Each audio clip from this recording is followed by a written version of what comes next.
Price the lord. ದೇವರು ನಮಗೆ ಸ್ತೋತ್ರವಾಗಲಿ. ಬಿಡುಗಡೆ ಸಂದೇಶ ಎಂಬ ಕಾರ್ಯಕ್ರಮಕ್ಕೆ ನಾನು ನಿಮ್ಮೆಲ್ಲರನ್ನು ಯೇಸು ಕ್ರಿಸ್ತನ ನಾಮದಲ್ಲಿ ಸ್ವಾಗತಿಸ್ತೇನೆ.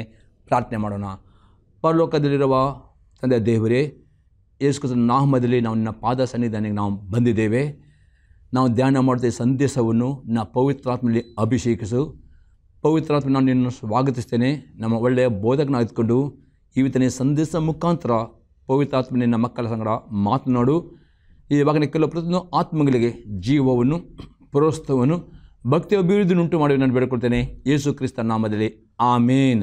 ಇವತ್ತು ಧ್ಯಾನ ಮಾಡ್ತೇವೆ ಕೀರ್ತನೆಗಳ ಪುಸ್ತಕ 17ನೇ ಅಧ್ಯಾಯದಲ್ಲಿ 7ನೇ ವಾಕ್ಯ, ಸಾಮ್ ಚಾಪ್ಟರ್ 17 ವರ್ಸ್ 7. ಭುಜಬಲವನ್ನು ಪ್ರಯೋಗಿಸಿ ಶರಣಾಗತರನ್ನು ವಿರೋಧಿಗಳಿಂದ ರಕ್ಷಿಸುವಾತನೇ, ನಿನ್ನ ಪ್ರೀತಿಯನ್ನು ವಿಶೇಷವಾಗಿ ತೋರಿಸು. ಪ್ರಿಯ ದಾವೀದನು ಶತ್ರುಗಳಿಂದ ಕಾಪಾಡಬೇಕೆಂದು ಪ್ರಾರ್ಥಿಸುವಾಗ ಅದು ಇಲ್ಲತಾನೆ, ಭುಜಬಲವನ್ನು ಪ್ರಯೋಗಿಸಿ ಶರಣಾಗತರನ್ನು ವಿರೋಧಿಗಳಿಂದ ರಕ್ಷಿಸುವಾತನೇ, ನಿನ್ನ ಪ್ರೀತಿಯನ್ನು ವಿಶೇಷವಾಗಿ ತೋರಿಸು. ಇಲ್ಲಿ ಯಾವಾಗ ನೋಡ್ತೇವೆ, ದೇವರ ಮೇಲೆ ನಂಬಿಕಿಟ್ಟ ಪ್ರತಿ ದೇವರ ಮಕ್ಕಳನ್ನು ಸೈತನ್ನ ಪ್ರತಿಯೊಂದು ಶೋಧನೆಯಿಂದ, ಸೈತನ್ ತರುವ ಪ್ರತಿಯೊಂದು ಆತನ ಕುತಂತ್ರಗಳಿಂದ, ಆತನ ಅಗ್ನಿಬಾಣಗಳಿಂದ ದೇವರ ಮಕ್ಕಳನ್ನು ದೇವರು ಸಂರಕ್ಷಿಸ್ತಾನೆ. ಅದು ಹೇಗೆ ಸಂರಕ್ಷಿಸ್ತಾನೆ? ಆತನ ಭುಜಬಲ. ಅದು ಇದರ ಅರ್ಥ ನೋಡೋಪ್ರೆ ಯಾವ ರೀತಿ ದೇವರು ತನ್ನ ಮಕ್ಕಳನ್ನು ಪ್ರಾರ್ಥನೆ ಮಾಡುವ ಸೈತಾನ ಹೇಗೆ ಕಾಪಾಡ್ತಾರೆ, ಆತನ ಪ್ರೀತಿ ಕುರಿತು ನೋಡೋಪ್ರೆ ಇದು ನಾವು 6 ಸಂಗತಿ ನೋಡ್ತೇವೆ. ಅಲ್ಲಿ ಮೊದಲನೇ ಸಂಗತಿ, ದೇವರು ದಯಾಳು ಆಗಿದ್ದಾನೆ. ಐಜಯ ಪ್ರವಾದನೆ ಪುಸ್ತಕ 63ನೇ ಅಧ್ಯಾಯದಲ್ಲಿ 7ರಿಂದ 9ನೇ ವಾಕ್ಯ ತನಕ, ಯೆಹೋವನು ನಮಗೆ ಅನುಗ್ರಹಿಸಿದನ್ನೆಲ್ಲ ಸ್ಮರಿಸಿ ಆತನ ಕೃಪಾ ಕಾರ್ಯಗಳನ್ನು, ಸ್ತುತಿಯ ಕೃತ್ಯಗಳನ್ನು, ಆತನು ಕನಿಕರದಿಂದಲೂ ಕೃಪಾತಿಶಯದಿಂದಲೂ ಇಸ್ರೇಲ್ ವಂಶದವರಿಗೆ ದಯಪಾಲಿಸಿರುವ ಮೋಪಕಾರವನ್ನು ಪ್ರಸಿದ್ಧಿಪಡಿಸುವನು. ನಿಜವಾಗಿ ಇವರು ನನ್ನ ಜನರು, ನನ್ನ ಮಕ್ಕಳು, ಮೋಸ ಮಾಡಲಾರರು ಎಂದು ಆತನು ಅಂದುಕೊಂಡು ಅವರಿಗೆ ರಕ್ಷಕನಾದನು. ಅವರು ಶ್ರಮೆ ಪಡುತ್ತಿರುವಾಗಲೇ ಆತನು ಶ್ರಮೆಪಟ್ಟನು. ಆತನ ಶ್ರೀಮುಖ ಸ್ವರೂಪದಾತನು ಅವರನ್ನು ರಕ್ಷಿಸಿದನು. ತನ್ನಲ್ಲಿನ ಮಮತೆಯಿಂದಲೂ ತಾಳ್ಮೆಯಿಂದಲೂ ಅವರನ್ನು ವಿಮೋಚಿಸಿ ಪುರಾತನ ಕಾಲದಲ್ಲೆಲ್ಲ ಎತ್ತಿಕೊಂಡು ಹೊರುತ್ತಾ ಬಂದನು. ಇಲ್ಲಿ ನೋಡ್ತೇವೆ, ದೇವರು ಇಷ್ಟು ಪ್ರೀತಿ ಸ್ವರೂಪವೆಂದರೆ ಆತನ ಮೇಲೆ ನಂಬಿಕಿಟ್ಟ ಪ್ರತಿ ದೇವರ ಮಕ್ಕಳಿಗೆ ಸೈತನ್ನು ಆಕ್ರಮಣ ಮಾಡಲಿಕ್ಕೆ ಬರುವಾಗ ಯಾರು ದೇವರ ಮಕ್ಕಳು ಪ್ರಾರ್ಥನೆ ಮಾಡುತ್ತಾರೋ, ದೇವರು ತನ್ನ ಪವಿತ್ರ ಮುಖಾಂತರ ದೇವರ ಮಕ್ಕಳನ್ನು ಎಲ್ಲ ಸೈತನ ಅಗ್ನಿಬಾಣಗಳಲ್ಲಿ ತಪ್ಪಿಸಿಕೊಂಡು ಸೈತನ ಎಲ್ಲ ತಪ್ಪಿಸಿ ಅವರು ರಕ್ಷಿಸ್ತಾನೆ. ಯಾಕೆ? ದೇವರ ದಯೆ. ನಿಮಗೆ ಬೇಕಾ? ನೀವು ಅರ್ನೆಸ್ಟಾಗಿ ದಿನಾಲು ಪ್ರಾರ್ಥನೆ ಮಾಡುವುದಾದರೆ ದೇವರು ದಯಾಳು. ನಿಮಗೆ ಪ್ರತಿಯೊಂದು ಸೈತನ ಶೋಧನೆಗಳಿಂದ, ಆತನ ಆಕ್ರಮಣದಿಂದ, ಆತನ ಅಗ್ನಿಬಾಣದಿಂದ ನಿಮಗೆ ಅಫೆಕ್ಟ್ ಆಗದಂತೆ ಅದನ್ನು ಕಾಪಾಡುತ್ತಾನೆ ಎಂಬುದನ್ನು ಈ ವಾಕ್ಯದಲ್ಲಿ ನೋಡ್ತೇವೆ. ಇನ್ನೊಂದು ಎಕ್ಸಾಂಪಲ್ ನೋಡ್ತೇವೆ, ಯೆರೆಮೀಯನ ಪ್ರವಾದನೆ ಪುಸ್ತಕ 31ನೇ ಅಧ್ಯಾಯದಲ್ಲಿ 3ನೇ ವಾಕ್ಯ, ನಾನು ನಿನ್ನನ್ನು ಪ್ರೀತಿಸಿರುವುದು ಶಾಶ್ವತ ಪ್ರೇಮದಿಂದಲೇ, ಆದ ಕಾರಣ ನಿನ್ನನ್ನು ಮಮತೆಯಿಂದ ಸೆಳೆದುಕೊಂಡಿದ್ದೇನೆ. ಪ್ರೇರೆ, ದೇವರು ತನ್ನ ಮಕ್ಕಳನ್ನು ಶಾಶ್ವತ ಪ್ರೀತಿಸ್ತಾನೆ. ಅದಕ್ಕೋಸ್ಕರ ಆ ದೇವರ ಪ್ರೀತಿ ನಿಮಗೆ ಬೇಕಾ? ಇಷ್ಟೇ. ನೀವು ದೇವರ ಪ್ರತಿ ಆಜ್ಞೆಯನ್ನು ಕೈಕೊಂಡು ನಡೆಯೋದು ಅತಿ ಅಗತ್ಯ. ಎಷ್ಟು ನೀವು ದೇವರ ಆಜ್ಞೆ ಕೈಕೊಂಡು ನಡೆಯೋದು ಅಷ್ಟು ದೇವರ ಪ್ರೀತಿಯು ನಿಮಗೆ ಸಿಗ್ತದೆ. ಆದರೆ ದೇವರ ಆಜ್ಞೆಯನ್ನು ಪ್ರೀತಿಸದಿದ್ದರೆ ಆತನ ಪ್ರೀತಿ ಅನುಭವ ಆಗುವುದು. ಅದಕ್ಕೆ ಯೇಸು ಕ್ರಿಸ್ತ ಹೇಳ್ತಾರೆ, ಯೋಹನ ಸುವಾರ್ತೆ 15ನೇ ಅಧ್ಯಾಯದಲ್ಲಿ 9 ಮತ್ತು 10ನೇ ವಾಕ್ಯದಲ್ಲಿ ಯೇಸು ಕ್ರಿಸ್ತನು ಹೀಗೆ ಹೇಳ್ತಾನೆ, ಶಿಷ್ಯರ ಹತ್ರ, ತಂದೆ ನನ್ನನ್ನು ಪ್ರೀತಿಸಿದ ಹಾಗೆ ನಾನು ನಿಮ್ಮನ್ನು ಪ್ರೀತಿಸಿದ್ದೇನೆ, ನನ್ನ ಪ್ರೀತಿಯಲ್ಲಿ ನೆಲೆಗೊಂಡಿರಿ. ನಾನು ನನ್ನ ತಂದೆಯ ಆಜ್ಞೆಯನ್ನು ಕೈಕೊಂಡು ನಡೆದು ಆತನ ಪ್ರೀತಿಯಲ್ಲಿ ನೆಲೆಗೊಂಡಿರುವ ಮೇರೆಗೆ ನೀವು ನನ್ನ ಆಜ್ಞೆಗಳನ್ನು ಕೈಕೊಂಡು ನಡೆದರೆ ನನ್ನ ಪ್ರೀತಿಯಲ್ಲಿ ನೆಲೆಗೊಂಡಿರುವಿರಿ. ದೇವರು ಸೈತಾನನು ನಿಮ್ಮನ್ನು ಆಕ್ರಮಣಕ್ಕೆ ಬರುವಾಗ, ನಿಮ್ಮ ಉಂಜು ಹಾಕೊಂಡು ಬರುವಾಗ ದೇವರ ಸೈತಾನಕ್ಕೆ ನಿಮ್ಮನ್ನು ಸಿಕ್ಕದೆ ಕಾಪಾಡಬೇಕಾದರೆ, ದೇವರ ಪ್ರೀತಿ ಅದರ ದಯ ಅನುಭವ ಮಾಡಬೇಕಾದ್ರೆ ಒಂದೇ ಕಂಡೀಷನ್, ಯೇಸು ಕ್ರಿಸ್ತನೇ, ನಾನು ನನ್ನ ತಂದೆಯನ್ನು ಪ್ರೀತಿ ಮಾಡಿ ತನ್ನ ಆಜ್ಞೆಗಳನ್ನು ಕೈಕೊಂಡು ನಡೆದು ಹೇಗೆ ನನ್ನ ತಂದೆ ಪ್ರೀತಿಯನ್ನು ನೆಲೆಗೊಂಡಿದ್ದೇನೋ ಹಾಗೆ ನೀವು ನನ್ನ ಆಜ್ಞೆಗಳನ್ನು ಕೈಕೊಂಡು ನಡೆಯುತ್ತಾರೆ ನನ್ನ ಪ್ರೀತಿಯಲ್ಲಿ ಗೊಳ್ಳುವಿರಿ. ಯೇಸು ಕ್ರಿಸ್ತನ ಪ್ರೀತಿ ಅದೇ ದೇವರ ದಯ ನಿಮಗೆ ಸಿಗಬೇಕಾ? ಒಂದೇ ಕಂಡೀಷನ್ ಪ್ರೇರೆ, ಯೇಸು ಕ್ರಿಸ್ತನ ಕೊಟ್ಟ ಹೊಸ ಒಡಂಬಡಿಕೆಯಲ್ಲಿ ಯೇಸು ಅನೇಕ ಆಜ್ಞೆ ಕೊಟ್ಟಿದ್ದಾನೆ. ಆ ಯೇಸು ಕ್ರಿಸ್ತನ ಪ್ರತಿ ಆಜ್ಞೆಯನ್ನು ಕೈಕೊಂಡು ನಡೆಯುತ್ತಾರೆ. ಯೇಸು ಕ್ರಿಸ್ತನ ಪ್ರೀತಿಯನ್ನು ಪ್ರತಿ ಗಳಿಗೆ ಅನುಭವ ಮಾಡುತ್ತೀರಿ ಮತ್ತು ಆತನ ಪ್ರೀತಿ ಸ್ವರೂಪ ನಿಂತುಕೊಂಡು ಯಾವುದೇ ಸೈತನ ಆಕ್ರಮಣ ಮಾಡದಂತೆ, ಸೈತನ ಸೈತನ ಅಗ್ನಿ ಬಾಣಗಳಿಂದ ಎಲ್ಲ ಸೋದದಿಂದ ನಿಮ್ಮನ್ನು ತಪ್ಪಿಸಿ ಕಾಪಾಡುವವನು ಆಗಿದ್ದಾನೆ. ಒಂದು ವೇಳೆ ನೀವು ಯೇಸುವಿನ ಆಜ್ಞೆಗಳನ್ನು ಅವಿಧೇಯರಾಗಿದ್ದರೆ ಮಾತ್ರ ಅಟ್ಯಾಕ್ ಮಾಡಲಿಕ್ಕೆ ಬರುತ್ತಾನೆ. ಅದಕ್ಕೆ ನೋಡಿದ್ರೆ ಯಾಕೋಬನ ಬರೆದ ಪತ್ರಿಕೆ 4ನೇ ಅಧ್ಯಾಯದಲ್ಲಿ 7ನೇ ವಾಕ್ಯದಲ್ಲಿ ಈಗ ಹೇಳ್ತದೆ, ದೇವರಿಗೆ ಒಳಗಾಗಿರಿ, ಸೈತನನ್ನು ಎದುರಿಸಿರಿ, ಆತ ಬಿಟ್ಟು ಓಡಿ ಹೋಗ್ತಾರೆ. ಸೈತನನ್ನು ಬಿಟ್ಟು ಓಡಿ ಹೋಗ್ಬೇಕಾ, ಆತನು ಭಯಪಡಬೇಕಾ? ಒಂದೇ ಕಂಡೀಷನ್, ನೀವು ಪ್ರಾರ್ಥನೆ ಮಾಡಿದ ಹಾಗೆ ದೇವರ ಪ್ರತಿ ಆಜ್ಞೆಗಳಿಗೆ ನೀವು ಒಳಗಾಗಬೇಕು, ಅಧೀನರಾಗಬೇಕು. ಅಷ್ಟೇ ಪ್ರಾರ್ಥನೆ ಮಾಡಿದ ಹಾಗೆ ದೇವರ ವಾಕ್ಯವನ್ನು ತೆಗೆದುಕೊಂಡು ಅಧಿಕಾರದಿಂದ ಸೈತನಿಗೆ ಅಪ್ಪಣೆ ಕೊಡಬೇಕು. ಸೈತನ್ನು ನಿಮ್ಮ ವಿರುದ್ಧ ಉಪಯೋಗ ಮಾಡುವ ಆತನ ಆಯುಧಗಳನ್ನು ಬಂಧಿಸಬೇಕಾದ ಯೇಸು ಕ್ರಿಸ್ತನ ಮತ್ತೆ ಬರೋ ಸುವಾರ್ತೆ 18ನೇ ಅಧ್ಯಾಯದಲ್ಲಿ 18ನೇ ವಾಕ್ಯದಲ್ಲಿ ಈ ಒಂದು ಅಧಿಕಾರ ಕೊಟ್ಟಿದ್ದಾನೆ. ನೀವು ಭೂಲೋಕದಲ್ಲಿ ಏನು ಬಂಧಿಸ್ತೀರೋ ಅದು ಪರಲೋಕದಲ್ಲಿ ಬಂಧಿಸಲ್ಪಡೋದು, ಈ ಬೆಳೆ ಏನು ಬಿಚ್ಚುತ್ತೀರೋ ಅದು ಪರಲೋಕದಲ್ಲಿ ಬಿಚ್ಚಲ್ಪಡೋದು. ಪ್ರೇರೆ, ನೀವು ಪ್ರಾರ್ಥನೆ ಮಾಡುವಾಗ ಸೈತನು ಯಾವ ರೀತಿಯಲ್ಲಿ ನಿಮ್ಮ ಕುಟುಂಬನ ಅಟ್ಯಾಕ್ ಮಾಡುವುದಾದರೆ ಆತನ ಅಟ್ಯಾಕನ್ನು, ಆತನ ಅಗ್ನಿ ಬಾಣಗಳನ್ನು, ಆತನ ಆಯುಧವನ್ನು ಯೇಸು ಕ್ರಿಸ್ತನ ನಾಮದಲ್ಲಿ ಬಂಧಿಸುತ್ತಾರೆ. ಪರಲೋಕದಲ್ಲಿ ದೇವದೂತರು ಅದನ್ನು ಬಂಧಿಸ್ತಾರೆ ಮತ್ತು ನೀವು ಬಿಡಿಸುವಾಗ ಬಿಡಾಗದೆ. ಪ್ರೇರೆ, ನೀವು ಈ ರೀತಿ ದೇವರ ಕೊಟ್ಟ ಅಧಿಕಾರವನ್ನು ಉಪಯೋಗ ಮಾಡಬೇಕು, ಸೈತನ ಆಜ್ಞೆಯನ್ನು ಕಾಪಾಡಬೇಕು. ಒಂದೇ ಕಂಡೀಷನ್ ಆಗಿದೆ ಪ್ರೇರೆ, ದೇವರು ಪ್ರೀತಿ ಸ್ವರೂಪನು. ಆ ಪ್ರೀತಿಯು ನಿಮಗೆ ಅನುಭವ ಮಾಡಬೇಕಾ?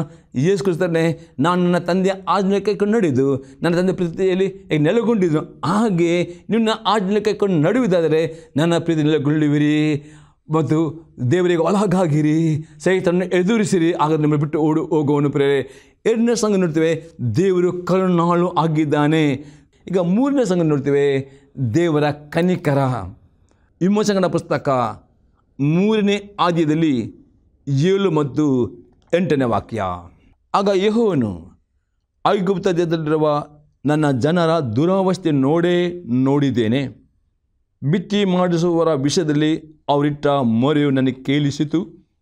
ಅವರ ದುಃಖವನ್ನೆಲ್ಲ ನಾನು ಬಲ್ಲೆನು. ಆದ ಕಾರಣ ಅವರನ್ನು ಐಗುಪ್ತರ ಕೈಯೊಳಗಿಂದ ತಪ್ಪಿಸಿದಕ್ಕೂ ಆ ದೇಶದಿಂದ ಬಿಡಿಸಿ ಅವ್ರ ಜನ ಅರಿಯುವ ವಿಸ್ತಾರವಾದ ಒಳ್ಳೆಯ ದೇಶಕ್ಕೆ, ಅಂದರೆ ಕಾನಾನ್ಯರು, ಹಿತ್ತಿಯರು, ಅಮೋರಿಯರು, ಪೆರಿಜಿಯರು, ಇವಿಯರು, ಎಬೀಸರು ವಾಸವ ದೇಶಕ್ಕೆ ನಡೆಸಿಕೊಂಡು ಹೋಗುವುದಕ್ಕೆ ಇಳಿದು ಬಂದಿದ್ದೇನೆ ಎಂದು ಹೇಳ್ತಾರೆ. ಇವರಿಷ್ಟು ಕನಿಕರಲ್ಲಿ ಇಸ್ರೇಲರು ಐಗುಪ್ತದಲ್ಲಿರುವಾಗ ಅರಸು ಅವರಿಗೆ ಬಿಟ್ಟು ಕೆಲಸ ಕೊಟ್ಟು, ಅಂದರೆ ಸೈತನಿಗೆ ಗೊತ್ತುಂಟು ಪ್ರೇರೆ, ಸಮಯ ಇದ್ದರೆ ದೇವರ ಮಕ್ಕಳು ಜಾಸ್ತಿ ಪ್ರಾರ್ಥನೆ ಮಾಡ್ತಾರೆ ಎಂಬುದೇ ಸೈತನ ಪ್ರೇರೆ. ನೀವು ಪ್ರಾರ್ಥನೆ ಮಾಡಿದ್ರೆ ಅನೇಕ ಕೆಲ ಒತ್ತಡ ಆಗ್ತಾನೆ. ಆ ಸಮಯದಲ್ಲಿ ಪ್ರೇರೆ ಈ ಪ್ರೇರೆ ಅನೇಕರು ದೇವರ ಮಕ್ಕಳು ಹೇಳ್ತಾರೆ, ಪಾಸ್ಟರ್ ನನಗೆ ಪ್ರಾರ್ಥನೆ ಸಮಯವಿಲ್ಲ, ಕೆಲಸ ಪ್ರೇರೆ ಎಂದಿಗೂ ನೆಪ ಕೊಡಿ. ಇಲ್ಲಿ ನೋಡಿದ್ರೆ ಇಸ್ರೇಲರು ಪ್ರೇರೆ ಅವರಿಗೆ ಪ್ರಾರ್ಥನೆ ಮಾಡಬಾರದು, ದೇವರೇ ಆರಾಧನೆ ಮಾಡಬಾರದು ಎಂಬುದಾಗಿ ಆ ಐಗುಪ್ತರು ಅವರಿಗೆ ಬಿಟ್ಟು ಕೆಲಸವನ್ನು, ಅಂದರೆ ಓವರ್ ಡ್ಯೂಟಿ ಮಾಡಬೇಕಾದ ಸಮಯಕ್ಕೂ ಹೆಚ್ಚಾಗಿ ಅವರಿಗೆ ಕೆಲಸ ಕೊಟ್ಟರು. ಆಗ ಅವರು ಪ್ರೇರೆ ಅವರು ಮೊರೆಯಿಟ್ಟರು. ಪ್ರೇರೆ, ಇವತ್ತು ನಿಮಗೆ ಕೆಲಸ ಒತ್ತಡ ಇರುವಾಗ ಪ್ರೇರೆ ಪ್ರಾರ್ಥನೆ ಕಡಿಮೆ ಮಾಡಿಬಿಡಿ. ಆ ಕೆಲಸ ಮಧ್ಯದಲ್ಲಿಯೂ ಕೂಗಿರಿ, ಅನ್ಯ ಭಾಷೆಯಲ್ಲಿ ಪ್ರಾರ್ಥನೆ ಮಾಡಿರಿ. ನಿಮಗೆ ಮನಸ್ಸು ಇರಿದರೆ ಪ್ರಾರ್ಥನೆ ಮಾಡಲಿಕ್ಕೆ ನಿಮಗೆ ದೇವರು ಸಹಾಯ ಮಾಡುತ್ತಾನೆ. ಆದರೆ ನೀವು ಆಲಸ್ಯನ ಮಾಡಿಕೊಂಡು ನನಗೆ ಪ್ರಾರ್ಥನೆ ಸಮಯ ಹಿಡಿದರೆ ನಿಮಗೆ ಬಿಡುಗಡೆ ಬರಬಳಿ. ಇಸ್ರೇಲರು ಆ ಸಮಯದಲ್ಲಿ ಪ್ರೇರೆ ಅವರಿಗೆ ಗೊತ್ತಿತ್ತು, ದೇವರೊಬ್ಬನೇ ನಮಗೆ ಈ ಬಿಟ್ಟಿ ಕೆಲಸ ಬಿಡುಗಡೆ ಕೊಳ್ಳಿ ಸಾಕಾಗಿದೆ. ಪ್ರೇರೆ, ನೀವು ಯಾರಾದರೂ ಆ ಸೈತನ ಆಕ್ರಮಣದಿಂದ, ಸೈತನ ಸೋದರಿಂದ, ಸೈತನ ಕಷ್ಟದಲ್ಲಿ ಬಿದ್ದಿರುವುದಾದರೆ ದೇವರ ಆತ್ಮ ಹೇಳ್ತಾನೆ, ನಿರಾಸಾಗಬೇಡಿರಿ. ದೇವರ ಸರ್ವಶಕ್ತನು, ಆತ ನಿಮ್ಮನ್ನು ಸೈತನ ಕೈಯಿಂದ ಐಗುಪ್ತ ಕೈಯಿಂದ ನಿಮಗೆ ಬಿಡುಗಡೆ ಕೊಡ್ತಾನೆ. ಅದಿಷ್ಟೇ ಬೇಕು ಪ್ರೇರೆ. ನೀವು ಎಂಥ ಸಮಯದಲ್ಲಿಯೂ ಪ್ರಾರ್ಥನೆ ಮಾಡಲಿಕ್ಕೆ ಆಗುವುದಿಲ್ಲ ಎಂಬುದಾಗಿ ಹೇಳದೆ, ಪ್ರಾರ್ಥನೆಗೆ ಸೋಮರ್ತನ ಮಾಡದೆ, ಪ್ರತಿ ಆದಿತ್ಯವಾರ ವಾರದಲ್ಲಿ ಒಂದು ದಿನ ಆದಿತ್ಯವಾರ ದಿವಸ ಸಭೆಯಾಗಿ ಸೇರಿಕೊಂಡು ಬರಲಿಕ್ಕೆ ಪ್ರಾಮುಖ್ಯತೆ ಕೊಡಿ. ಪ್ರೇರೆ, ಅನೇಕರು ಪ್ರೇರೆ ಆದಿತ್ಯವಾರ ದಿವಸ ಸಭೆ ಕೂಡ ಬರೋದಕ್ಕೆ ಅವರು ಆಲಸ್ಯ ಮಾಡ್ತಾರೆ. ಆ ದಿವಸ ಕೆಲಸ ಹೋಗ್ತಾ ಇದ್ದಾರೆ. ವಾಕ್ಯ ನೋಡ್ತೇವೆ, ದೇವರು ಪ್ರತಿಯೊಬ್ಬರಿಗೆ 7 ದಿವಸ ಕೊಟ್ಟಿದ್ದಾನೆ. ಅದೇ 6 ದಿವಸ ಪ್ರತಿಯೊಬ್ಬರು ಕೆಲಸ ಮಾಡಬೇಕು. ವಾರದ ಮೊದಲನೇ ದಿನ ಅಥವಾ ಆದಿತ್ಯ ದಿನ ಊರಿನಲ್ಲಿ ಅಥವಾ ಪೌರ್ಣಿನಲ್ಲಿ ಶುಕ್ರವಾರ ದಿವಸ ವಾರಕ್ಕೆ ಒಂದು ದಿನ ದೇವರ ಸಭೆಯಾಗಿ ಸೇರಿ ಬಂದು ಅದನ್ನು ಆರಾಧನೆ ಮಾಡಲಿಕ್ಕೆ ಆ ಸಮಯ ಕೊಡುವುದಾದರೆ ದೇವರು ನಿಜವಾಗಿಯೂ ನಿಮ್ಮ ಪ್ರಾರ್ಥನೆ ಕೇಳುತ್ತಾನೆ. ಆದರೆ ನೀವು ಪ್ರಾರ್ಥನೆ ಮಾಡೋಕ್ಕೆ ಆಗುವುದಿಲ್ಲ. ನನ್ನ ಸರಿಯಾದ ಟೈರ್ಡ್ ಇಲ್ಲಿ ಇಷ್ಟು ಅವರು ಕೆಲಸ ಮಾಡೋರು ಸದ್ಯ ಸೋತೋಗಿತ್ತು. ಅದು ಅಂಥ ಸಮಯದಲ್ಲಿಯೂ ನಿಟ್ಟುಸಿರು ಆಗದೆ ಪ್ರೇರೆ ಮನಸ್ಸಿದ್ದರೆ ಪ್ರಾರ್ಥನೆ ಮಾಡಲಿಕ್ಕೆ ಸಾಧ್ಯ ಉಂಟು. ಇದು ಅನೇಕರು ಪ್ರೇರೆ ಪ್ರಾರ್ಥನೆಗೆ ಮನಸ್ಸು ಕೊಡೋದಿಲ್ಲ. ನೆಪ ಕೊಡಬೇಡಿರಿ. ಪ್ರಾರ್ಥನೆ ಮಾಡುವುದಾರೆ. ದೇವರ ಕನಿಕರನು ದೇವರು ಪ್ರಿಯರೇ ನಿಮ್ಮ ಮೇಲೆ ಕನಿಕರ ತೋರಿಸಿ ಇಸ್ರಾಯೇಲನ್ನು ಬಿಡಿಸಿದ ಹಾಗೆ ದೇವರು ತಾನೇ ಇಳಿದು ಬರುತ್ತಾನೆ. ದೇವರು ತಾನೇ ನಿಮಗೆ ಸಹಾಯ ಮಾಡ್ತಾನೆ, ಬಿಡುಗಡೆ ನಾವು ನೋಡುತ್ತೇವೆ. ಇಂದು ನಾವು ದೃಷ್ಟಾಂತ ನೋಡುತ್ತೇವೆ. ಪ್ರಲಾಪಗಳ ಪುಸ್ತಕ 3ನೇ ಅಧ್ಯಾಯದಲ್ಲಿ 31ರಿಂದ 33ನೇ ವಾಕ್ಯ ತನಕ. ಕರ್ತನು ಸದಾ ಕಾಲಕ್ಕೂ ಬಿಟ್ಟು ಬಿಡುವನಲ್ಲ, ಆತನು ವ್ಯತ್ಯಗೊಳಿಸಿದನು, ತನ್ನ ಕೃಪಾತಿಶಯದಿಂದ ಕನಿಕರಿಸುವನು. ನರಜನ್ಮದನ್ನು ಬಾಧಿಸಿ ವ್ಯತ್ಯಗೊಳಿಸಿ ಆತನ ಇಷ್ಟವಿಲ್ಲ. ನೋಡಿ, ದೇವರ ಕನಿಕರ ಅಂದರೆ ದೇವರು ಸದಾ ಕಾಲಕ್ಕೂ ತನ್ನ ಮಕ್ಕಳು ಬಿಟ್ಟು ಬಿಡುವುದಿಲ್ಲ. ಸ್ವಲ್ಪ ಕಾಲ ನಿಮಗೆ ಬಾಧೆಗಳು ಬರಬಹುದು, ನಿಮಗೆ ಪಶ್ಚಾತ್ತಾಪ ಪಡುವುದಕ್ಕೋಸ್ಕರವಾಗಿ, ವಿಧೇಯತೆಗೆ ಬರುವುದಕ್ಕೋಸ್ಕರವಾಗಿ ಅದು ಕ್ರಿಸ್ತ ಸಾರು. ಆದರೆ ಆತ ಹೇಳ್ತಾನೆ, ಆತನು ವ್ಯತ್ಯಗೊಳಿಸಿದನು, ತನ್ನ ಕೃಪಾತಿಶಯದಿಂದ ಕನಿಕರಿಸುವನು. ನರಜನ್ಮದನ್ನು ಬಾಧಿಸಿ ವ್ಯತ್ಯಗೊಳಿಸುವುದು. ಆದರೆ ಎಂದಿಗೂ ಪ್ರಿಯರೇ ದೇವರ ಮಕ್ಕಳನ್ನು ಬಾಧಿಸುವುದು ಕಷ್ಟದಲ್ಲಿ ಎಂದು ದೇವರ ಚಿತ್ತವಲ್ಲ. ದೇವರ ಚಿತ್ತವಾಗಿದೆ ದೇವರ ಮಕ್ಕಳು ಈ ಲೋಕದಲ್ಲಿ ಸಂತೋಷಕರವಾಗಿ, ಆರೋಗ್ಯವಂತರಾಗಿ, ಅನೇಕರಿಗೆ ಸುವಾರ್ತೆ ಕೊಡುವಂಥ ಸುವಾರ್ತಿಕರಾಗಿ, ಅನೇಕರಿಗೆ ಅವರ ಜೀವಿತ ಸಾಕ್ಷಿ ಮುಖಾಂತರವರಿಗೆ ಕ್ರಿಸ್ತನ ಪರಿಮಳ ಕೊಡುವ ಹಾಗೆ ದೇವರು ಬಯಸಿದಾಗಿದೆ. ಈ ರೀತಿಯ ದೇವರ ಕನಿಕರ ನಿಮಿಷಬೇಕಾ? ಒಂದೇ ಕಂಡೀಷನ್, ಅರ್ನೆಸ್ಟಾಗಿ ಆಸಕ್ತಿಯಿಂದ ದಿನಾಲು ಪ್ರಾರ್ಥನೆ ಮಾಡುವವರು ಆಗಬೇಕು. ಎಂದಿಗೂ ಪ್ರಾರ್ಥನೆಗೆ ಸಮಯವಿಲ್ಲ ಎಂದು ಸೋಮರಿತನ ಮಾಡುವುದಾದರೆ ನಿಮಗೆ ದೇವರ ಕನಿಕರ ಸಿಗುವುದಿಲ್ಲ. ಪ್ರತ್ಯೇಕ ಅಪ್ಪಸ್ತಲ ಪೌಲನು ಇಬ್ರಿಯವರಿಗೆ ಬರೆದ ಪತ್ರಿಕೆ 4ನೇ ಅಧ್ಯಾಯದಲ್ಲಿ 14ರಿಂದ 16ನೇ ವಾಕ್ಯದಲ್ಲಿ ಹೀಗೆ ಹೇಳ್ತಾನೆ, ಆಕಾಶ ಮಂಡಲಗಳನ್ನು ದಾಟಿ ಹೋದ ದೇವಕುಮಾರನಾದ ಯೇಸು ಎಂಬ ಶ್ರೇಷ್ಠ ಮಹಾಯಾಜಕನು ನಮಗಿರುವುದರಿಂದ ನಾವು ಮಾಡಿರುವ ಪ್ರತಿಜ್ಞೆಯನ್ನು ಬಿಡದೇ ಹಿಡಿಯೋಣ. ಯಾಕೆಂದರೆ ನಮಗಿರುವ ಮಹಾಯಾಜಕನು ನಮ್ಮ ನಿರ್ಬಲಾವಸ್ಥೆ ಕುರಿತು ಅನುತಾಪವಿಲ್ಲದವನಲ್ಲ, ಅದು ಸರ್ವ ವಿಷಯಗಳಲ್ಲಿ ನಮ್ಮ ಹಾಗೆ ಶೋಧನೆ ಗುರಿಯಾದನು, ಪಾಪ ಮಾತ್ರ ಮಾಡಲಿಲ್ಲ. ಆದ್ದರಿಂದ ನಾವು ಕರುಣೆಯನ್ನು ಹೊಂದುವಂತೆಯೂ ಆತನ ದಯೆಯಿಂದ ಸಮಯೋಚಿತವಾದ ಸಹಾಯವು ನಮಗೆ ದೊರೆಯುವಂತೆಯೂ ಧೈರ್ಯದಿಂದ ಕೃಪಾಸನದ ಮುಂದೆ ಬರೋಣ. ಅತಿ ಸ್ಪಷ್ಟತನೇ, ಯೇಸು ಕ್ರಿಸ್ತನು ನಿಮ್ಮ ಮಹಾಯಾಜಕನಾಗಿದ್ದಾನೆ. ಆ ತಂದೆಯ ಬಲಗಳಿಟ್ಟುಕೊಂಡು ಹಗಲು ಇರು ನಿಮಗೋಸ್ಕರ 24 ಗಂಟೆ ಸತತ ವಿಜ್ಞಾಪನೆ ಮಾಡ್ತಾನೆ. ಆದರೆ ನಿಮಗೆ ದೇವರ ಕನಿಕರ ಬೇಕಾ? ದೇವರ ಕರುಣೆ ಬೇಕಾ? ದೇವರ ಸಹಾಯ ಬೇಕಾ? ಧೈರ್ಯದಿಂದ ನೀವು ಪ್ರಾರ್ಥನೆ ಮುಖಾಂತರ ಕೃಪಾಸನದ ಮುಂದೆ ಬರುವುದಾದರೆ 100% ಯೇಸು ಕ್ರಿಸ್ತನ ಮುಖಾಂತರ ಯಾರ್ಯಾರು ದೇವರ ಹತ್ರ ಪ್ರಾರ್ಥನೆ ಮಾಡ್ತಾರೋ ಅವರೆಲ್ಲರಿಗೆ ದೇವರು ತನ್ನ ಯೇಸು ಕ್ರಿಸ್ತನ ಮುಖಾಂತರ ಅವರಿಗೆ ಕರುಣೆ, ಅವರಿಗೆ ಸಹಾಯ, ಅವರಿಗೆ ಬಿಡುಗಡೆ, ಅವರ ಮೇಲೆ ದಯೆ ಅನ್ನೋದು ಇಷ್ಟೇ. ದೇವರು ಕನಿಕರವುಳ್ಳವನಾಗಿದ್ದಾನೆ. ಆತನ ಭುಜಬಲ ಪ್ರಯೋಗಿಸಿಕೊಂಡು ಸೈತನ ಕೈಯಿಂದ, ಸೈತನ ಇಕ್ಕಟ್ಟಿಂದ ನಿಮಗೆ ಬಿಡುಗಡೆ ಆತನ ಸಕ್ತ. ಅದಿಷ್ಟೇ ಪ್ರೇರೆ. ನಿಮಗೆ ಕಷ್ಟಗಳು ಬರುವಾಗ, ಶೋಧನೆಗಳು ಬರುವಾಗ ದೇವರ ಮೇಲೆ ಬೇಸರ ಕೊಳ್ಳಬೇಡಿ. ಅನೇಕರು ಪ್ರೇರೆ ಕಷ್ಟಗಳು ಬರುವಾಗ ದೇವರನ್ನು ಗುಣಗುಟ್ಟುತ್ತಾರೆ, ದೇವರ ಸಭೆಯನ್ನು ದೂರುತ್ತಾರೆ. ಸಭೆಯಲ್ಲಿ ಹಾಗೆ ಮುಂದಿಗೆ ಮಾಡಬೇಡಿ ಪ್ರೇರೆ. ಅನೇಕರು ಪ್ರಾರ್ಥನೆ ಕಮ್ಮಿ ಮಾಡಿ ಹಾಗೆ ಮಾಡಬೇಡಿ, ಇನ್ನೂ ಹೆಚ್ಚಾಗಿ ಪ್ರಾರ್ಥನೆ ಮಾಡಿ. ಪ್ರಾರ್ಥನೆ ನಿಮ್ಮ ಸಮಯವನ್ನು ಸ್ಯಾಕ್ರಿಫೈಸ್ ಮಾಡಿ ಪ್ರೇರೆ. ಪ್ರಾರ್ಥನೆ ಹೆಚ್ಚು ನೀವು ಮಾಡ್ತಿರೋ ಅಷ್ಟು ದೇವರ ಕೃಪೆಯು ದೇವರು ಕೊಡುವವನು ಆಗಿದ್ದಾನೆ. ಆತನ ಕನಿಕರವುಳ್ಳವನಾಗಿದ್ದಾನೆ. ಆತನ ಮಕ್ಕಳನ್ನ ಕನಿಕರಿಸಿ ಅದನ್ನ ಪ್ರಾರ್ಥನೆ ನೀವು ಕಡಿಮೆ ಮಾಡುತ್ತಾರೆ. ಪ್ರಾರ್ಥನೆ ಮಾಡದಿದ್ದರೆ ನೀವೇ ಎನ್ನಿಸಿ ಹೇಗೆ ನಿಮಗೆ ಕನಿಕರ ದೇವರಿಗೆ ಬೇಕು. ದೇವರ ಮಕ್ಕಳ ಪ್ರಾರ್ಥನೆ ಮಾಡದೆ ದೇವರು ಏನು ಮಾಡಿ? ಯಾಕೆ ದೇವರ ಮಕ್ಕಳು ಪ್ರಾರ್ಥನೆ ಮಾಡ್ತಾರೋ 100% ದೇವರ ಕನಿಕರ, ಆತನ ದಯೆ, ಆತನ ಶುಭವು, ಕೃಪೆಯು ಅವರ ಸಂಗಡ ನಿಂತುಕೊಂಡು ಅವರೆಲ್ಲರನ್ನು ದೇವರು ಎಲ್ಲ ಕಷ್ಟದಿಂದ ಬಿಡುಗಡೆ ಸೈತನ ಕೈಯಿಂದ ಅವರನ್ನು ರಕ್ಷಿಸ್ತಾನೆ ಎಂಬುದನ್ನು ನಾವು ಅತಿ ಸ್ಪಷ್ಟವಾಗಿ ನೋಡುತ್ತೇವೆ. ಪ್ರೇರೆ 4ನೇ ಸಂಗತಿ ನೋಡ್ತೇವೆ, ದೇವರು ಒಳ್ಳೆಯವನು ಆಗಿದ್ದಾನೆ. ರೋಮಾಪುರದ ಪತ್ರಿಕೆ 11ನೇ ಅಧ್ಯಾಯದಲ್ಲಿ 22ನೇ ವಾಕ್ಯ. ಆದುದರಿಂದ ದೇವರ ದಯೆಯನ್ನು ಕಾಠಿಣ್ಯವನ್ನು ನೋಡು, ಬಿದ್ದವರ ಕಡೆಗೆ ಕಾಠಿಣ್ಯ, ನಿನ್ನ ಕಡೆಗೆ ನೀವು ದೇವರ ದಯೆಯನ್ನು ಆಶ್ರಯಿಸಿಕೊಂಡಿದ್ದರೆ ಆತನ ದಯೆ, ಇಲ್ಲವಾದರೆ ನಿನ್ನನ್ನು ಕಡಿದು ಹಾಕುವನು. ಅತಿಸ್ಪಡ್ತಾನೆ, ದೇವರ ದಯೆ ಬೇಕಾ? ದೇವರನ್ನು ಆಶ್ರಯಿಸಿಕೊಂಡೇ ಇದ್ದರೆ ಆತನ ದಯೆ ದೇವರ ದಯೆ ಬೇಕಾದರೆ ದೇವರ ಆಶ್ರಯಿಸಿಕೊಳ್ಳಿ. ಅರ್ಥ ದೇವರ ಹತ್ರ ಪ್ರಾರ್ಥನೆ ಮಾಡಬೇಕು ಮತ್ತು ದೇವರ ಆಜ್ಞೆ ಕೈಕೊಂಡು ನಡೆಯುತ್ತಾರೆ ಆತನ ದಯೆ ನಿಮ್ಮ ಮೇಲೆ ನಿಮಗೆ ಸಿಗುತ್ತದೆ ಎಂಬುದು ಅಪೊಸ್ತಲರು. ಹೇಗೆ ದೇವರನ್ನು ಆಶ್ರಯಿಸಿಕೊಳ್ಳುವುದು? ನಾವು ಜ್ಞಾನೋಕ್ತಿ ಪುಸ್ತಕ 3ನೇ ಅಧ್ಯಾಯದಲ್ಲಿ 3 ಮತ್ತು 4ನೇ ವಾಕ್ಯ. ಪ್ರೀತಿ ಸತ್ಯತೆಗಳು ನಿನ್ನನ್ನು ಬಿಡಿದಿರಲಿ, ಅವುಗಳು ನಿನ್ನ ಕೊರಲೆ ಕಟ್ಟು, ನಿನ್ನ ಹೃದಯದ ಹಲಗೆಯಲ್ಲಿ ಅವುಗಳು ಬರೆ. ಇದನ್ನು ನೀನು ದೇವರ ಮತ್ತು ಮನುಷ್ಯರ ದಯೆಯನ್ನು ಸಮ್ಮತಿಯನ್ನು ಪಡೆದುಕೊಳ್ಳುವಿ. ಎಲ್ಲ ಇಲ್ಲಿ ನಾವು ಸೊಲ ಮಾಡ್ತಾನೆ, ದೇವರ ಒಳ್ಳೆತನ ಆತ ದಯೆ ನಿಮಗೆ ಸಿಗಬೇಕಾ? ಪ್ರೀತಿ ಅಂದರೆ ದೇವರನ್ನು ಸಂಪೂರ್ಣದಿಂದ ಪ್ರೀತಿ ಮಾಡೋರಾಗಬೇಕು. ಸತ್ಯತೆ ಅದರ ವಾಕ್ಯಕ್ಕೆ ವಿಧೇಯರಾಗಬೇಕು. ಆ ಪ್ರೀತಿ ಮತ್ತು ವಿಧೇಯತೆ ಎಂದಿಗೂ ಬಿಟ್ಟು ಬಿಡಬಾರದು. ನಿಜವಾಗಿ ದೇವರನ್ನು ಪ್ರೀತಿಸ್ತಾದರೆ ಅದನ್ನ ಆಜ್ಞೆಯನ್ನು ಕೈಗೊಂಡು ನಡೆಯಬೇಕು. ಈ ಪ್ರೀತಿ ಸತ್ಯ, ದೇವರ ಮೇಲೆ ಪ್ರೀತಿ, ದೇವರ ಬಗ್ಗೆ ವಿಧೇಯತೆ ಬಿಟ್ಟು ಬಿಡದಿದ್ದರೆ ಅವುಗಳನ್ನು ಕೊರಲೆಗೊಂಡೆ ನೀವು ನಿಮ್ಮ ಕೊರಲೆಗೊಂಡೆ ದೇವರನ್ನು ಪ್ರೀತಿಸಿದರೆ ಅದನ್ನ ಆಜ್ಞೆಗಳನ್ನು ಕೈಗೊಂಡು ನಡೆಯುವವರು ಆಗಬೇಕು. ನಿನ್ನ ಅಲ್ಲಗಲಿ ಅವುಗಳು ಬರೇ ಇದನ್ನು ನೀನು ದೇವರ ಮತ್ತು ಮನುಷ್ಯರ ದಯೆಯನ್ನು ಒಂದು ಆಗಬೇಕು. ದೇವರ ದಯೆ ನಿಮಗೆ ಬೇಕಾ? ಮಾಡಿದರೆ ಆಗ ದೇವರನ್ನು ಸಂಪೂರ್ಣ ಹೃದಯದಿಂದ, ಪ್ರಾಣದಿಂದ, ಬುದ್ಧಿಯಿಂದ, ಶಕ್ತಿಯಿಂದ, ಆದಯದಿಂದ ಪ್ರೀತಿಸುವುದಾದರೆ, ಆತನ ಆಜ್ಞೆ ಕೈಕೊಂಡು ನಡೆಯುವುದಾದರೆ 100% ದೇವರ ದಯೆಯು ನಿಮಗೆ ಸಿಗ್ತದೆ. ಮನುಷ್ಯ ದಯೆಗೆ ನಿಮ್ಮ ಪಾತ್ರ ಮಾಡುತ್ತಾನೆ ಎಂಬುದನ್ನು ದೇವರು ಒಳ್ಳೆಯವನ ಯಾರು ಆತ ಆಸೆಗೊಂಡ ಮೇಲೆ ಅವರ ದಯೆ ಉಂಟು ಎಂಬುದು ಅಪೊಸ್ತಲನಾಗಿದ್ದಾನೆ. 5ನೇ ಸಂಗತಿ ಅಂತಾನೆ, ದೇವರು ತನ್ನ ಮಕ್ಕಳನ್ನು ಸೈತನ ಕೈಯಿಂದ ರಕ್ಷಿಸುತ್ತಾನೆ. ನಾವು ನೋಡ್ತೇವೆ ಕೀರ್ತನೆ 27 ಅದರಲ್ಲಿ 1ರಿಂದ 3ನೇ ವಾಕ್ಯ ತನಕ. ಯೆಹೋವನು ನನಗೆ ಬೆಳಕು ರಕ್ಷಕನೂ ಆಗಿದ್ದಾನೆ, ನಾನು ಯಾರಿಗೆ ಭಯಪಟ್ಟೆನು? ಇವು ನನ್ನ ಪ್ರಾಣದ ಆಧಾರವು, ನಾನು ಯಾರಿಗೆ ಹೆದರೇನು? ನನ್ನನ್ನು ಬಾಧಿಸುತ್ತಿರುವ ದುರ್ಬಲಿಗಳು ನಾನು ನುಂಗಿ ಬಿಡಬೇಕೆಂದು ಬಂದು ತಾವೇ ನೆಲಕ್ಕೆ ಬಿದ್ದು ಹೋದರು. ನನಗೆ ವಿರೋಧವಾಗಿ ದಂಡು ಬಂದಿದ್ದರೂ ನನಗೇನು ಭಯವಿಲ್ಲ. ಶತ್ರುಂಗ ಬಲವು ಯುದ್ಧ ಸನ್ನದ್ಧವಾಗಿ ನಿಂತರೂ ಭರವಸೆಗಳನ್ನಾಗಿ ಇರುವೆನು. ನೋಡಿ, ದಾವೀದನೇ, ದೇವರು ನನಗೆ ಬೆಳಕು ಮತ್ತು ರಕ್ಷಕನೂ ಆಗಿದ್ದಾನೆ.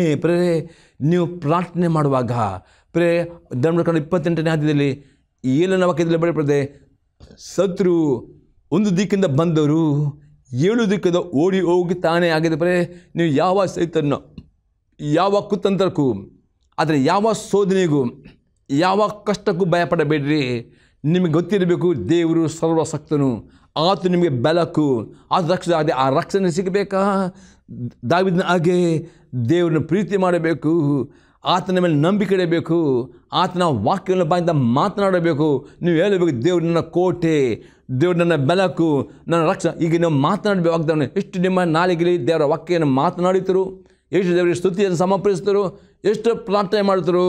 ದೇವರು ನಿಮಗೆ ಸೈತನ ಅಗ್ನಿ ಬಾಣಗಳಿಂದ, ಸೈತ ತರುವ ಶೋಧನೆಗಳಿಂದ, ಆತನ ಇಕ್ಕಟ್ಟಿನಿಂದ, ಆಪತ್ತಿನಿಂದ, ಎಲ್ಲ ಥರ ಮರಣಕರ ವ್ಯಾಧಿಯಿಂದ ದೇವರು ತನ್ನ ದೂತರ ಮುಖಾಂತರವಾಗಿ ನಿಮ್ಮನ್ನು ಸಂರಕ್ಷಣೆ, ನಿಮ್ಮನ್ನು ಕಾಪಾಡುವವನು ಆಗಿದ್ದಾನೆ ಪ್ರಿಯರೇ.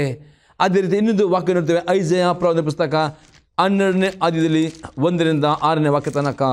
ಆ ದಿನದಲ್ಲಿ ನೀನು ಹೇಳುವುದೆಂದರೆ, ಯೆಹೋವನೇ, ನಾನು ನಿನಗೆ ಕೃತಜ್ಞತೆಯನ್ನು ಸಲ್ಲಿಸುವೆನು. ನೀನು ನನ್ನ ಮೇಲೆ ಕೋಪಗೊಂಡಿದ್ದರೂ ಆ ನಿನ್ನ ಕೋಪವು ಪರಿಹಾರವಾಗಿ ನನ್ನನ್ನು ಸಂತೈಸ್ತೀಯಲ್ಲವೇ? ಈಗ ದೇವರೇ ನನಗೆ ರಕ್ಷಣೆ, ನಾನು ಹೆದರದೆ ಭರವಸೆ ಪಡುವೆನು. ನನ್ನ ಬಲವು ಕೀರ್ತನೆ ಯಾವು ಯೆಹೋವನಷ್ಟೇ, ಆತ ನನಗೆ ರಕ್ಷಕನಾದವನು ಎಂಬುದೇ. ಮತ್ತು ರಕ್ಷಣೆ ಎಂಬ ಬಾವಿಗಳಿಂದ ನೀರನ್ನು ಉಲ್ಲಾಸನ ಸೇದುವಿರಿ. ಆ ದಿನದಲ್ಲಿ ನೀವು ಹೇಳುವುದೆಂದರೆ, ಇವನಿಗೆ ಕೃತಜ್ಞತೆ ಮಾಡಿರಿ, ಆತನ ಮಹತ್ವವನ್ನು ವರ್ಣಿಸಿರಿ, ಜನಗಳಿಗೆ ಆತನ ಕೃತ್ಯಗಳನ್ನು ಪ್ರಸಿದ್ಧಿಪಡಿಸಿರಿ, ಆತನ ನಾವು ಉನ್ನತವನ್ನು ಜ್ಞಾಪಕಪಡಿಸಿರಿ, ಇವರನ್ನ ಗಾನದಿಂದ ಸ್ತುತಿಸಿರಿ. ಆತನ ಮಹಿಮೆಯ ಕಾರ್ಯಗಳನ್ನು ಮಾಡಿದ್ದಾನೆ, ಇದು ಭೂಮಂಡಲದಲ್ಲೆಲ್ಲ ತಿಳಿದಿರಲಿ. ಶಿವನಿನ ನಿವಾಸಗಳೇ ಕೂಗಿರಿ, ಉತ್ಸವದನ್ನೇ ಮಾಡಿರಿ, ಇದರೆಲ್ಲ ಸದಮಲ ಸ್ವಾಮಿಯು ನಿಮ್ಮ ಮಧ್ಯೆ ಮಾತನಾಗಿದ್ದನಷ್ಟೇ ಎಂಬುದೇ. ದೇವರು ನಿಮ್ಮ ರಕ್ಷಣೆ ಕೊಡಬೇಕಾದ್ರೆ ಒಂದೇ ಕಂಡೀಷನ್ ಆಗಿದೆ, ಯಾರು ಸ್ತುತಿ ಯಜ್ಞವನ್ನು ಸಮರ್ಪಿಸ್ತಾರೋ ಅವರ ಪ್ರತಿಯೊಂದು ಸನ್ನಿವೇಶದಲ್ಲಿ, ಇಕ್ಕಟ್ಟಿನಲ್ಲಿ ಆಗಬಹುದು, ಕಷ್ಟದಲ್ಲಿ ಆಗ್ಬೋದು, ರೋಗದ ಎಲ್ಲ ಸಮಯದಲ್ಲಿ ದೇವರಿಗೆ ನಾವು ಸ್ತುತಿ ಪದಗಳನ್ನು ಸ್ತುತಿಸುವವರು, ಆರಾಧನೆ ಮಾಡುವವರು ಆಗುವುದಾದರೆ, ಎಷ್ಟು ನೀವು ಸ್ತುತಿ ಸ್ತೋತ್ರ ಸಲ್ಲಿಸಿದ್ರು ಅಷ್ಟು ದೇವರ ಕನಿಕರ, ದೇವದೂತರು ಪ್ರೇರೆ ಪರಲೋಕದ ಇಳಿದು ಬಂದು ನಿಮ್ಮನ್ನು ರಕ್ಷಿಸ್ತಾರೆ. ಅದಕ್ಕೆ ಪ್ರೇರೆ ನೀವು ಗುಣಗುಟ್ಟುವುದಾದರೆ ದೇವರ ಕೋಪ ಎಂದಿಗೂ ಸಮಸ್ಯೆ ನೋಡಿಕೊಂಡು ಭಯಪಡಬೇಡ್ರಿ. ಎಲ್ಲ ಸಮಸ್ಯೆಗಳಿಗಿಂತ ದೇವರು ದೊಡ್ಡವನು ಆಗಿದ್ದಾನೆ. ನಾವು ಈ ಲೋಕದ ಇರುವವನಿಗಿಂತಲೂ ನಿಮ್ಮಲ್ಲಿ ವಾಸ ಮಾಡುವ ದೇವರು ದೊಡ್ಡವನು. ಎಲ್ಲ ಸಮಸ್ಯೆಗಳಿಗಿಂತಲೂ ಸಮಸ್ಯೆ ನೋಡಿದರೆ ನಿಮಗೆ ಸಮಸ್ಯೆ ನೋಡಬೇಡ್ರಿ. ಎಲ್ಲ ಸಮಸ್ಯೆಗಳಿಂತ ಅದೇ ದೊಡ್ಡ ದೇವರು ಪರಲೋಕದ ಶಿವರೂಢನಾಗಿದ್ದಾನೆ ನಂಬಿಕೆ ಮಾಡಿರಿ. ಆತನ ಬಳಿ ಯೇಸು ಕ್ರಿಸ್ತ ಇದ್ದಾನೆ ನಂಬಿರಿ. ದೇವರ ಆತ್ಮ ನೀವು ಪ್ರಾರ್ಥನೆ ಮಾಡೋಕ್ಕೆ ನಿಮಗೆ ಸಹಾಯ ಮಾಡಿದ್ರೆ, ಇದು ಪ್ರಾರ್ಥನೆ ಮಾಡುವುದಾದರೆ 100% ದೇವರು ನಿಮಗೆ ರಕ್ಷಣೆ ಕೊಡುತ್ತಾನೆ. ಆನಂದ್ರೆ ದೇವರ ಹಸ್ತ ಪ್ರೇರಣೆ ನಿಮ್ಮ ಮೇಲೆ ಉಂಟು. ಯಾವಾಗ ಪ್ರಾರ್ಥನೆ ಮಾಡ್ತಾರೆ ದೇವರ ಹಸ್ತ ನಿಮ್ಮ ಮೇಲೆ ಇಟ್ಟುಕೊಂಡು ದೇವರ ಹಸ್ತ ದೇವರನ್ನು ಕಾಪಾಡುವಾಗ ಅಲ್ಲಿ ಇರ್ತದೆ ಕೀರ್ತನೆ 91 ವಾಕ್ಯ, ಪರಾತ್ಪರನ ಮರೆಯುಕ್ಕರುವನು ನಿಮ್ಮ ದೇವರ ಹಸ್ತವು ನಿಮ್ಮನ್ನು ಕಾಪಾಡುತ್ತದೆ. ಆ ಹಸ್ತದಿಂದ ಯಾರು ನಿಮಗೆ ತೆಗಿಲಿಕ್ಕೆ, ಯಾರು ನಿಮ್ಮನ್ನು ಅಗಲಿಸಬಹುದು, ಆ ದೇವರ ಹಸ್ತವು ನಿಮ್ಮನ್ನು ಕಾಪಾಡಿದೆ. ಈ ರೀತಿ 6 ಸಂಗತಿಗಳು ಪ್ರೇರೆ ನಾವು ನೋಡುತ್ತೇವೆ. ದೇವರು ತನ್ನ ಭುಜವನ್ನು ಪ್ರಯೋಗಿಸಿ ನಿಮ್ಮನ್ನು ಸತ್ತುಗಳಿಂದ ಕಾಪಾಡೋನಾಗಿದ್ದಾನೆ. ದೇವರ ಸ್ತೋತ್ರವಾಗಲಿ. ಪ್ರಾರ್ಥನೆ ಮಾಡೋಣ. ತನ್ನ ದೇವರೇ, ಯೇಸು ಕ್ರಿಸ್ತನ ನಾಮದಲ್ಲಿ ಸ್ತೋತ್ರವನ್ನು ಕೊಂಡಾಡ್ತೇನೆ. ಈ ಸಂದರ್ಭದ ಮುಖಾಂತರವಾಗಿ ನಮ್ಮ ಮಕ್ಕಳಿಗೆ ದೇವರನ್ನು ಕೊಟ್ಟಿದ್ದಿ, ನಮ್ಮ ಮಕ್ಕಳು ಉತ್ತೇಜನ ಮಾಡಿದೆ. ಹೌದು, ಯಾವುದೇ ರೀತಿಯ ಸೈತಾನ ಸೋದರ ಬಂದರೂ ಭಯಪಡಬಾರದು. ನಿನ್ನ ಪ್ರೀತಿ, ನಿನ್ನ ಕರುಣೆ, ನಿನ್ನ ಕನಿಕರ, ನಿನ್ನ ಒಳ್ಳೆತನ, ನಿನ್ನ ರಕ್ಷಣೆ, ನಿನ್ನ ಹಸ್ತ ಬಗ್ಗೆ ನೀವು ಆ ಮಕ್ಕಳಿಂದ ಮಾತಾಡಿದ ಪ್ರಕಾರ ಇನ್ನು ಮಕ್ಕಳಿಗೆ ನಂಬಿಕೆಗಳು ಅವರು ಯಾವ ಸೋದರ ನೋಡಿದೆ ಎಲ್ಲ ನಿನ್ನ ಆಶೀರ್ವಾದ, ನಿನ್ನ ಕನಿಕರ, ನಿನ್ನ ಬಿಡುಗಡೆ, ನಿನ್ನ ಆಶೀರ್ವಾದ ಕಂಡುಕೊಳ್ಳುವಂತೆ ನಿನ್ನ ಕೃಪೆಯನ್ನು ಕೊಡಬೇಕು ನಾನು ಬೇಡಿಕೊಳ್ತೇನೆ ಯೇಸು ಕ್ರಿಸ್ತನ ನಾಮದಲ್ಲಿ. ಆಮೇನ್. Praise the lord. ದೇವರು ನಮ್ಮನ್ನು ಆಶೀರ್ವಾದ ಮಾಡಲಿ.